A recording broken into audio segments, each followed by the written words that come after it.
জান্নাতে নবী ভ্রমণ করতেছেন, আগে পদধ্বনি শোনা যাইতেছে। জিবরিলকে জিজ্ঞাসা করছে, মান আমামি আসমা খাসখাস কাদাম লাম আরা, আমার আগে কে? পদধ্বনি শোনা যায়, দেখা তো যায় না, কে? একবারে জবাব দেয় না, মুস্কি হাসি দিছে। আবার জিজ্ঞাসা করছে, মুস্কি হাসি। আবার জিজ্ঞাসা করছে, তো বলছে আবদুকা বেলাল, আপনার গোলাম বেলাল। আল্লাহকে যদি আমি রাজি করে যেতে পারি, আল্লাহকে খুশি করে যেতে পারি, আল্লাহকে যদি পায়া যেতে পারি, তাইলে আমি বাদশাহ, এইখানেও বাদশাহ, ওইখানেও বাদশাহ।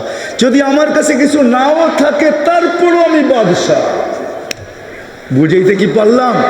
হ্যাঁ, কিন্তু বলে আমি শেষ জায়গায় চলে আসছি, উঠাউঠি করেন না। বলার মানুষ হয়তো প্রশ্ন করবে, আল্লাহকে পাবো তো পাবো কি করে? লা তারাহুল উয়ুন, আল্লাহকে তো চোখেই দেখা যায় না।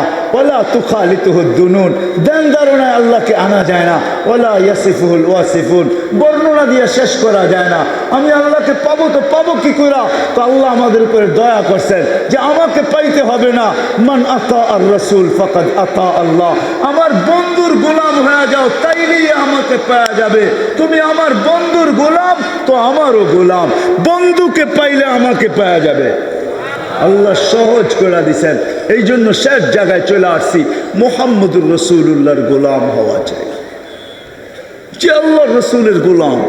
সময় 11:30 10:30 বাজতে চলছে পড়ায়, আর লম্বা করতে চাইতেছি না। ও মেরে দোস্ত, ওই মুহাম্মদুর রাসূলুল্লাহ আল্লাহ সহজ করে দিছেন। এই জন্য মেরাজ, এই জন্যই যে বন্ধুকে ডাইকা নিয়ে বলছেন, বন্ধু আপনার উম্মত প্রশ্ন করবে, আমাকে দেখা যায় না, আমার কথা শোনা যায় না, আমাকে ধ্যানধারণায় আনা যায় না, আমার বর্ণনা দিয়ে শেষ করা যায় না। বন্ধু আপনি আসেন তো, আপনি সব কিছু দেখা যান, শেষমেশ আমাকেও পাশে বইয়া দেখা যান। তারপরে উম্মতকে আমি বলতেছি, মান আতা আর রাসূল ফাকাদ আতা আল্লাহ। আপনি দেখা যায় শুনান, আর বলেন যে আপনার গোলাম হবে, সে আমারও গোলাম। আল্লাহ আসান করছেন, আসান সহজ করছেন। এই জন্য নবীর গোলাম হইতে হবে।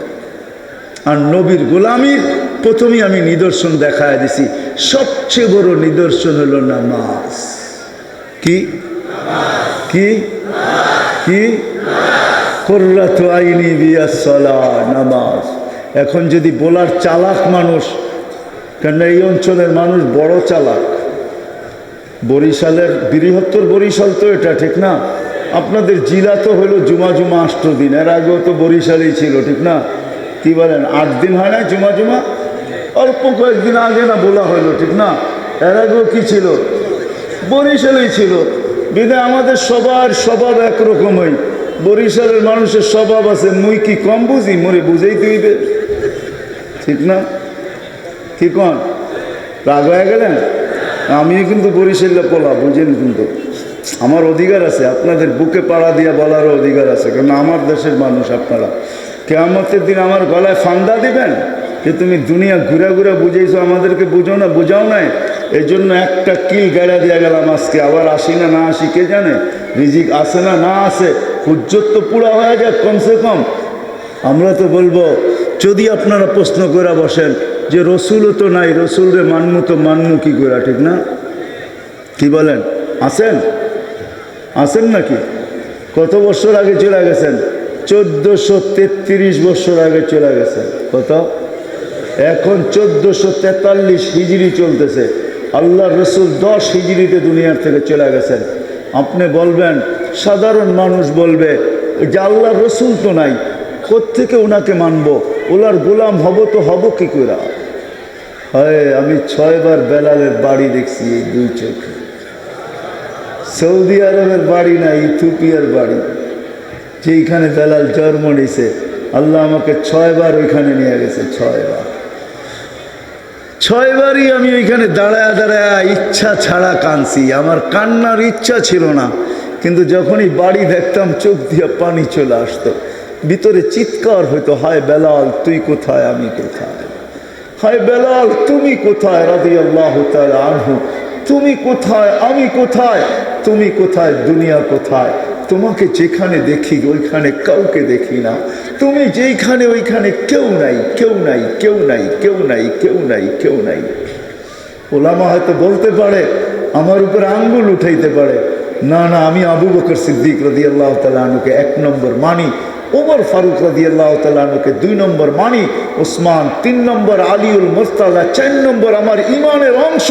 কিন্তু বেলাল যেখানে ওইখানে কেউ নেই, এটাও মানি। বেলাল যেখানে ওইখানে কেউ নাই। জান্নাতে নবী ভ্রমণ করতেছেন, আগে পদধ্বনি শোনা যাইতেছে। জিবরিলকে জিজ্ঞাসা করছে, মান আমামি আসমা খাসখাস কাদাম লাম আরা, আমার আগে কে? পদধ্বনি শোনা যায়, দেখা তো যায় না, কে? একবারে জবাব দেয় না, মুস্কি হাসি দিছে। আবার জিজ্ঞাসা করছে, মুস্কি হাসি। আবার জিজ্ঞাসা করছে, তো বলছে আবদুকা বেলাল, আপনার গোলাম বেলাল। আমি শব্দ ওইখান থেকে নিয়ে আসছি, আবদুকা বেলাল, গোলামে মোহাম্মদ। হায় হায়, শুধু শুধু তো কবি কলম উঠান নাই। क्या वफा तूने मोहम्मद से तो हम तेरे हैं, ये दुनिया क्या चीज है लौह कलम तेरे हैं। अल्लाह तो शुरू शुरू बोलें ना, क्या वफा तूने मोहम्मद से तो हम तेरे हैं, ये दुनिया क्या चीज है लौह कलम तेरे हैं। বেলাল গোলাম ছিলেন আল্লাহর রসুলের। আমি তো এইভাবে বলি, জানি না বলার মানুষ ওলামা একরাম মাইনা নিবে কিনা। আমি বলি না না, বেলাল এই কথা বলতেছিল, গোলাম আপনার। ফাঁকি সবাইকে দিছেন। আবু বকরও জানে না, ওমরও জানে না, ওসমানও জানে না, আলীও জানে না, উম্মে হানিও জানে না আপনি কোথায় এখন ভ্রমণ করতেছেন। কোনো দুনিয়ার কোনো সৃষ্টি জানে না আপনি কোথায় আছেন। আপনি ভাবছেন সবাইকে ফাঁকি দিয়ে একা একা জান্নাত দেখবেন, এটা কখনো সম্ভব না। আমি বেলাল হইতে দিব না, কেননা আমি আপনার গোলাম। আমি হইতে দিব না। আমি কৃতদাস হইতে পারি, কালো হইতে পারি, অনারব হইতে পারি, ইথিওপিয়ার হইতে পারি, গরিব হইতে পারি, তোতলা হইতে পারি, কিন্তু আপনি জান্নাত একা ভ্রমণ করবেন এটা হবে না। আপনি জান্নাত ভ্রমণ করবেন, আমি আগে আগে থাকবো, কেননা আমি তো আপনার গোলাম। মুহাম্মদুর রাসূলুল্লাহর গোলাম হন। রাজি? ওয়াদা?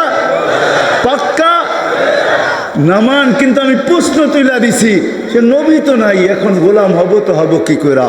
এই জন্য নবী ব্যবস্থাপনা করছেন। নবীজি শুধু একা করেন না, হয় হয় নবীজি তো রহমত, কি বলে, উম্মতের কান্ডারি ছিলেন। শুধু কান্ডারি ছিলেন না, শুধু কান্ডারি ছিলেন না, আল্লাহ যা বুঝাইতে চাইতেছে কোরআনে আজীব জিনিস বুঝাইতে চাইতেছেন। হারিসুম বিল মুমিনিনা রাউফুর রহিম, এমন শব্দ আল্লাহ ব্যবহার করছেন। হারিস, যেই শব্দ হাদিসে আসলে, আরে পীর মাশায়েখ সবার কাছে হারিস শব্দটা বড় দূষণীয়, ঠিক না? কি হারিস অর্থ কি? লুবি, ঠিক না? হারিস হেস, লোভ, এটা দূষণীয় শব্দ। আল্লাহ বন্ধুকে বলতেছে হারিস। দুনিয়ার জন্য, দুনিয়া আল্লাহর দুনিয়ার জন্য হারিস। কেউ এটার জন্য, কেউ ওটার জন্য। হাবিব, আপনি তো উম্মতের জন্য হারিস, উন্নতের জন্য। কেমন হারিস, কেমন লুবি, কেমন!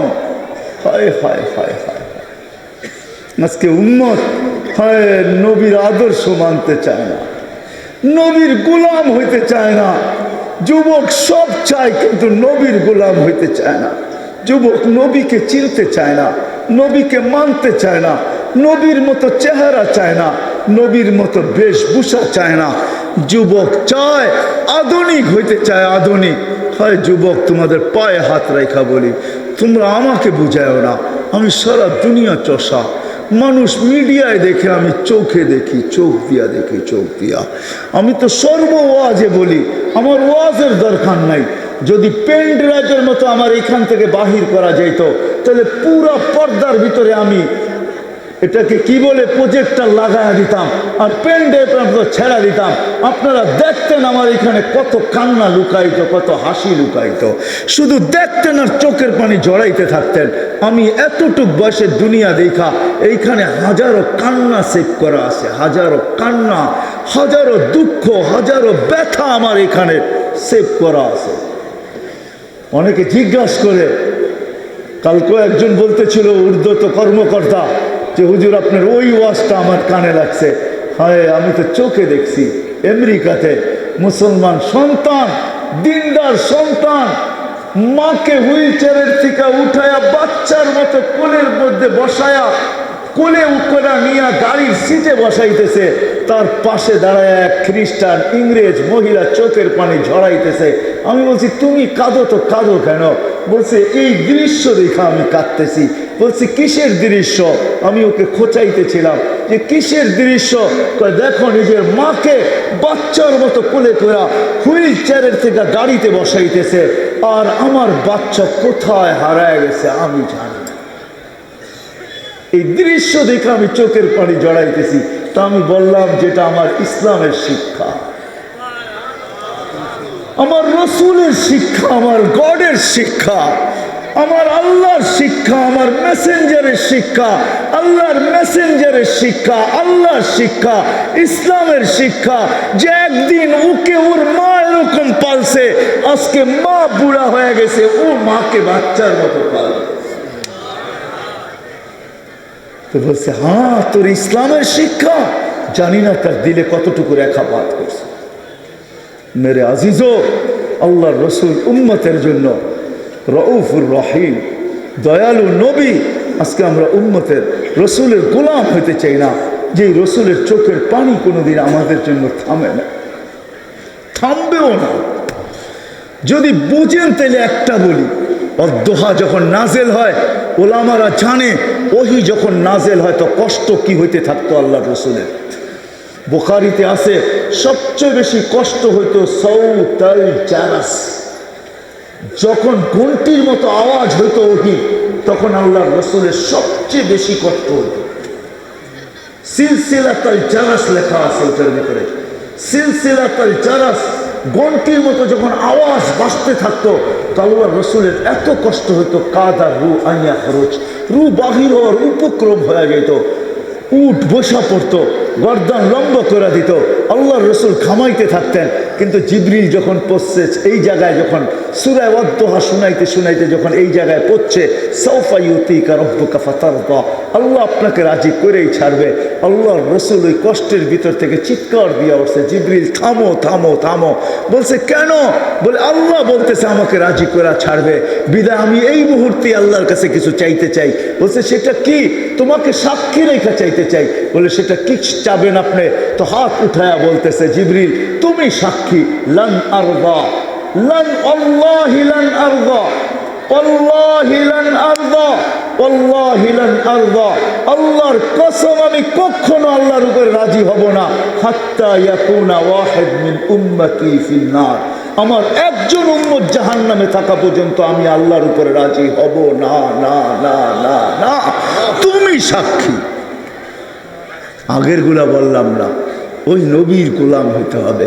কিন্তু যদি বলার চালাক মানুষগুলা যদি প্রশ্ন তুলে দেয়, নবী তো নাই, এই জন্য আল্লাহ ব্যবস্থা করছেন, নবীজিও ব্যবস্থা করছেন, কিয়ামত পর্যন্ত উত্তরসূরি রেখা গেছেন। আল্লাহ বলতেছেন আওরাসনাল কিতাব আল্লাযীনা ইসতাফাইনা মিন ইবাদিনা, আমি কিছু লোককে নির্বাচিত করছি। কেন নির্বাচিত করলেন? যে আমার নবীর আদর্শ কিয়ামত পর্যন্ত, আমার নবীর আদর্শকে কিয়ামত পর্যন্ত সুরক্ষিত রাখার জন্য, জীবনকে রাখার জন্য। এই জন্য আল্লাহ রসুলের একটা জিনিসও হারায় নেয়, এমনকি গাদার নামও হারায় নেয়, এমনকি বকরির নামও হারায় নেয়। রহিকুল মাকতুমের ভিতরে আছে, সিরাতের কিতাবের ভিতরে আছে, আল্লাহ রসুলের প্রত্যেকটা জিনিসের নাম পর্যন্ত সুরক্ষিত। আল্লাহ রসুলের একটা গাদা ছিলেন, লম্বা হয়ে যেতেছে না তো? আল্লাহ রসুলের একটা গাদা ছিল ইয়া আফুর, কি ইয়া আফুর, খায়বরের যুদ্ধে পাইছিলেন, পান নাই, গাদা ছুটে আসে আল্লাহ রসুলের সাথে আরবিতে কথা বলছে, ইয়া রসুল আল্লাহ। আল্লাহ রসুল হাত করে তাকায় আছে, গাদা আরবিতে কথা, তাও পিওর আরবি। ইয়া রসুল আল্লাহ, আমার পিঠে, আমার পূর্বপুরুষের পিঠে কোনো নবী ছাড়া কেউ বসে নাই, আমি আপনার খেদমতে থাকতে চাই। সাহাবায়ে কেরাম হাত করে রয়েছে, এটা আবার কি বলে গাদা পিওর আরবি ভাষায়? সবাই বলছে ইয়া রাসূলুল্লাহ, দাবি ছেড়া দিলাম, আপনার কাছে নিয়ে আনেন। তা আল্লাহর রসুল তাকে দূত হিসাবে ব্যবহার করতেন, দূত হিসাবে। সব সাহাবাদের বাড়ি চিনতেন, সাহাবাদেরকে চিনতেন। আল্লাহর রাসূল নাম বলতে দেরি, দৌড়ে যায় ডাইকা আনতে দেরি করতো না। ওমর রাদিয়াল্লাহু তাআলা আনহু বলেন, একদিন আমি দেখলাম আমার দরজায় জোরে জানি কে আঘাত করলো, খুইলা দেখি হযরত ইয়াফুর দাঁড়ায় আছে আর মাথা দিয়ে ইশারা দিতেছে, ডাকে তোমারে। আমি দৌড় শুরু করলাম, আমার পিছে সেও দৌড়াইতে শুরু করলো। আল্লাহর রাসূল কখনো পিঠে চড়তেন, কখনো দূত হিসাবে ব্যবহার করতেন। হয় গাদা চিনছিল, আমরা নবী চিনি না। যেদিন দুনিয়ার থেকে বিদায় নেন সবাই সয়া গেছে আল্লাহর রাসূলের বিচ্ছেদকে, কিন্তু ইয়াফুর সইতে পারে নাই। মদিনার গলির ভিতরে ছুটতে ছিল, আকাশের দিকে মুখ করে চিৎকার দিতেছিল। সামনে কুয়া পায়া ঝাঁপ দিছেন আর কুয়ার ভিতরে চিরদিনের জন্য কবর বানায় দিছেন। চিনছে গুই সাপ, যে ইঙ্গিত পায়া নিজের ভাগ্যকে খোলায় নিছেন, ইঙ্গিত পায়া, ইশারা পায়া। আল্লাহ রাসূল ছোঁন নাই, ছোঁয়া তো বড় কথা, শুধু ইশারা করছেন, ইঙ্গিত করছেন। আইয়ুহাদ্দাব বলতে দেরি, মাথা উঁচা করে চিৎকার দিতে দেরি হয় না। আরবি ভাষায় লব্বাইক ওয়া সাদাইক ইয়া যাইনা ওয়াফা ইয়াউমিল কিয়ামা, ও দুজাহানের বাদশা, আমার ভাগ্য খুলে গেছে। শুধু ইশারা করছেন, ইশারা। আল্লাহর রাসূল জিজ্ঞাসা করছে, লিমান তাবুদ, ইবাদত কার করিস? কয় ফিস সামাই আরশুহু ওয়া ফিল আরদি সুলতানুহু ওয়া ফিল বাহরি সাবিলুহু ওয়া ফিল জান্নাতি রাহমাতুহু ওয়া ফিন নারি ইকাবুহু। ইবাদত কার করিস? কয় যার সিংহাসন আকাশে, জমিনের ভিতরে রাজত্ব, সমুদ্রের ভিতরে রাস্তা, জান্নাতের ভিতরে রহমত, দোজখের ভিতরে আযাব। তো জিজ্ঞাসা করছে, মান আনা, আমি কে? কান্তা রাসূল রাব্বিল আলামিন খাতামুন নবিয়্যিন, আপনি সমগ্র জগতের রবের রাসূল, আপনি খাতামুন নবী, আপনার পরে কোনো নবী নাই। মান আমানা বিকা ফাস, যে আপনার গোলাম হবে ওর ভাগ্য আমার মতো খুলে যাবে। মান কাযিবা খাবা ওয়া খাসির, যে আপনার গোলাম হবে না ও চির হতভাগা হবে, হতভাগা। কাহিনী যে গটাই ছিল, যে বদ্দু যে আল্লাহ রসুলকে কতল করতে চাইছিল, আল্লাহ রসুলের সামনে দাঁড়ায় বলতেছিল গুই সাহেবের কাহিনী, যে জানেন আমার মন কি চায়? আপনাকে হত্যা করি, আমাদের মাবুদদের দিল ঠান্ডা করি। তো মরা গুই সাহেব ছিল, আল্লাহ রসুল বারবার বলতেছিল যে আমি আল্লাহর রসুল, আমাকে মেনে নাও। আর ওমর রাদিয়াল্লাহু তাআলা আনহু বারবার দাঁড়াইতেছিল আর বসতেছিল, দানিয়া রাসূলুল্লাহ আযরিব উনুকা হাযাল মুনাফিক, আমাকে দেন না, ছাড়েন না, ওরে সাইজ করি। তা আল্লাহ রসুল থামাইতেছিল, না না না। তো ও বলতেছে, মরা গুইসাব যদি সাক্ষী দেয় তাহলে আপনাকে মেনে নিব। ও ভাবছে মরা গুইসাব জিন্দা হবেই বা কোত্থেকে, আর সাক্ষী দিবেই বা কোত্থেকে। যখন গুইসাবের পুরা কাহিনী শুনছে তো মাথায় হাত দিয়া বলতেছে, মা তারাক্তালি সাবিলা, তুই তো আমার জন্য কোনো রাস্তাই রাখলি না, আমি বাগবো তো বাগবো কোন দিক দিয়া? তারপরে বলতেছে, ইয়া রাসূলুল্লাহ, তাইলে হাত বাড়ান, ইমান আইনেই ফেলাই। হয়তো আমার 12টা বাজায় দিছে। তো মেরে দোস্ত, নবীর গোলামিতে কপাল খোলে কপাল। এই জন্য আল্লাহ জানেন কিয়ামতের সকাল পর্যন্ত কপাল খুলতে হবে, নবীর গোলামি ছাড়া আল্লাহ পাওয়া যাবে না। এই জন্য আল্লাহ কিছু লোককে নির্বাচিত করছেন, আওরাসতাল কিতাবাল্লাযী নাসতাফাইনা মিন ইবাদিনা, যাদেরকে আল্লাহ উত্তরসূরি বানাইছেন, নবীর উত্তরসূরি, কিতাবের উত্তরসূরি, যাদেরকে কিয়ামতের সকাল পর্যন্ত দায়িত্ব দিয়েছেন। আমি এক হাস্যকর ব্যাপার আপনাদেরকে শোনাই, মনে উঠল বিদায়। আমি এক দেশে গেছি এইখান থেকে, যেটার নাম হলো পাপুয়া গিনি। অস্ট্রেলিয়ার একটা অংশ, ইন্দোনেশিয়ার শেষ মাথা পাপুয়া গিনি, এর অর্ধেক ইন্দোনেশিয়ার ভিতরে, অর্ধেক আলাদা স্বাধীন দেশ।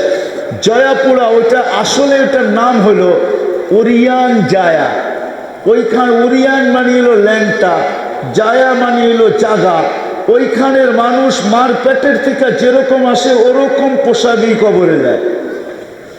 জাগার নাম ওই ওরিয়ান জায়া। আপনি দেখেন, মোবাইলে সার্চ দেন, ওরিয়ান জায়া লেখা। ওরিয়ান মানে হলো যদি ল্যাংটাগো জাগা।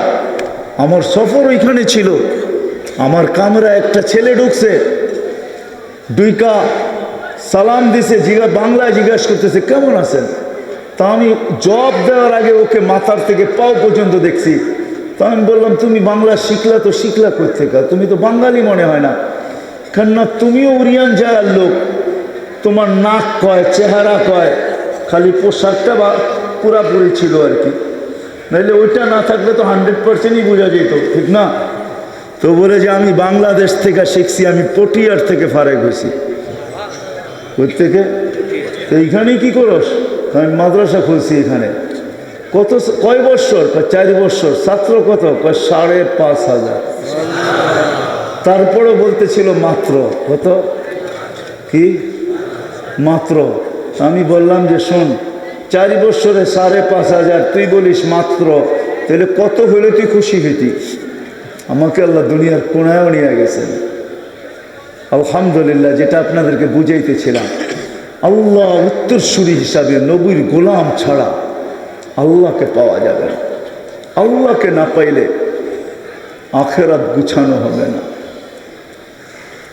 আর গোলামি প্রশ্ন আমি নিয়ে আসছি, জবাব আমিই দিতেছি। ওই গোলামি পাওয়ার জন্য কিয়ামতের সকাল পর্যন্ত আল্লাহ উত্তরসূরিকে নির্বাচিত করছেন, আল্লাহর রসুল করছেন। আল উলামা ওয়ারাসাতুল আম্বিয়া। আজকে এই বৃহত্তর বোলার ওলামাদের মেলা এটা আজকে। এছাড়াও শুনলাম আলহামদুলিল্লাহ এক একটা থানার ভিতরে 2,500 3,000 করে ওলামায়ে কেরাম। আপনাদের মুরব্বী বলতেছিল যে ভোলা পুরা ওলামাদের একটা জিলা, ওই হলো ভোলা। ওলামাই ওলামা। এখানে আল্লাহ ওলামা দিছেন নবীর গোলামি এদের কাছ থেকে শিখার জন্য, সহজ করছেন। আমি দুনিয়া ঘুরা বলতেছি, বাংলার জমিনের মতো জমিন নাই, এরকম সুযোগ আল্লাহ দুনিয়ার কোনো জমিনকে দেন নাই। মক্কা মদিনা ভিন্ন, ওটা নিয়ে তুলনা হয় না, ওটা নিয়ে আলোচনা হয় না, কিন্তু বাংলাদেশের জমিনের মানুষকে আল্লাহ এত সুযোগ দিছেন, দুনিয়ার কাউকে সুযোগ দেন না। এক বোলার ভিতরে 50,000-এর উপরে ওলামা পাওয়া যাবে। তোলামা ওলামা মিলা, মনে হয় আমি অল্প বললাম, তাই না? কি বললেন? অল্প বলে ফেলছি, ঠিক না? কি এর চেয়ে বেশি হবে না? অবশ্যই বেশি হবে। লক্ষাধিক ওলামায়ে কেরাম যেখানে, ওলামা তোলাবা এত সহজ কোথায় পাইবেন? বিদায় আসেন, যেখানে গ্রামে গ্রামে প্রত্যেক থানায় থানায় মাদ্রাসা, বিদায় আসেন, চলে যেতে হবে। থাকার সুযোগ এখানে কারো নাই, কিন্তু যাবো তো বটে, কিন্তু নিজেকে গুছায় নিয়ে যেতে হবে। নিজেকে আল্লাহর কাছে গ্রহণযোগ্যতা পর্যন্ত পৌঁছাইতে হবে। এটার জন্য তো একটা ওয়াদা আপনারা নামাজের করছেনই করছেন, দ্বিতীয়টা ওয়াদা করছেন নবীর গোলাম হবেন। কিন্তু শিখবেন তো শিখবেন কোত্থেকে? এই জন্য আমি আপনাদেরকে গাঁটি দেখায় দিলাম। হজরত ওলামায়ে কেরামের কাছে আসেন, এদের পিছে পিছে চলেন, এদের আগে চলতে চেষ্টা করেন না, এদের সঙ্গে চলেন, এদের পিছে চলেন, এদেরকে সাথে নিয়ে চলেন, এদের দুয়ারে আসেন, এদের সাথে সম্পর্ক জোড়েন, মাদ্রাসায় আসেন, এদের সাথে সম্পর্ক জোড়েন, নবীর সুন্নত জিন্দেগি এদের কাছ থেকে শিখেন। একটা সুন্নত যদি আপনি গ্রহণযোগ্যতা পর্যন্ত পৌঁছাইতে পারেন, আমি আপনাকে কসম খায়া গ্যারান্টি দিতে পারি, একটা সুন্নত যদি পৌঁছাইতে পারেন গ্রহণযোগ্যতা পর্যন্ত, মুহাম্মদুর রাসূলুল্লাহর চেহারার রাজ রেখা এক সুন্নতের কারণে আপনাকে পার করে দিবে পা। আমাদের নবীজির সাথে আল্লাহর ওয়াদা আছে, আল্লাহ পার করাইয়া দিবে। শুনেন শেষ কথা, যদি তা না হইতো কোন উম্মতের কলেমা দুযোগের ভিতরে কাজে দিবে না, কিন্তু এই উম্মতের কলেমা দুযোগেও কাজে দিবে। দুযোগও শুধু নবীজির সুবাদে। এই উম্মত জাহান্নামে যাবে, কিন্তু হাতকড়ি থাকবে না, পায়ে বেড়ি থাকবে না, গলায় ছিকল থাকবে না। এই উম্মত দুযোগে যাবে, চেহারা কালো হবে না। মালিক জিজ্ঞাসা করবে, চেহারা কালো না, হাতকড়ি নাই, বেড়ি নাই, ছিকল নাই, এটা কই থেকে ধরে নিয়ে আসছিস তোরা? ফেরেশতাদেরকে জিজ্ঞাসা করবে, ফেরেশতারা বলবে আমাদের হাতে দিয়া দিছে, নিয়ে আসছি। তো জবাব ফেরেশতা দিবে না, আল্লাহ দিবে। আল্লাহ বলবে আমার বন্ধুর উম্মত, মালিক খবরদার। বলবে আল্লাহ হাতকড়ি নাই কেন? বলবে আল্লাহ জবাব দিবে, যেই হাত উঁচুতে ব্যবহার হয় ওই হাতে হাতকড়ি লাগে না। চাই জীবনে একবার হোক ওই হাতে হাতকড়ি লাগবে না। যেই পা মসজিদের দিকে চলে ওই পায়ে বেড়ি লাগে না, যে কপাল আমার কুদরতি পায়ে লাগে ওই চেহারা কোনোদিন কালো হয় না, ওই গলায় কোনোদিন শিকল লাগে না। মালিক, আমার বন্ধুর উম্মত তিন জায়গা ব্যতীত সব জায়গায় আগুন লাগায় দাও। চেহারা লাগাবে না, হাতে লাগাবে না, পায়ে লাগাবে না, বাকি শরীরে আগুন লাগায় দাও। মালিক আগুন রে বলবে খুঁজি ধরো, আগুন ছুটে আসবে। আল্লাহ আমাদেরকে কলেমা মনে করায় দিবে। আমরা আগুন দেখবার জোরে জোরে কলেমা পড়বো। আমার মনে আছে ছোটবেলা যখন অন্ধকার জায়গা দিয়ে রাত্রে যাইতে হইতো, বা কোনো ঝুপ ঝাড়ের ভিতর দিয়ে রাত্রে যাইতে হইতো, তো কলেমা পড়তে পড়তে পার হয়ে যেতাম গা, আর কোনো ভয়ও লাগতো না, জায়গা মতে পৌঁছা যেতাম। তো আল্লাহ কলেমা মনে করায় দিবে, কলেমা জোরে জোরে পড়তে থাকবে, আগুন পিছে ভাইগা যাবে, আবার বলবে ধর, আবার কলেমা পড়বে, আবার ভাইগা যাবে। এরকম 3 বার হবে, আগুন ভাইগা যাবে।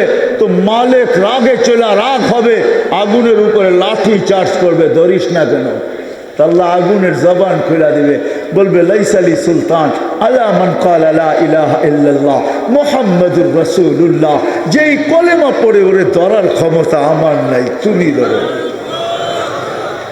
আসেন, আলেমদের কদর করেন, এদের দুয়ারে আসেন, এদের সাথে সম্পর্ক জোড়েন, এদের থেকে শিখেন, নবীর জিন্দেগি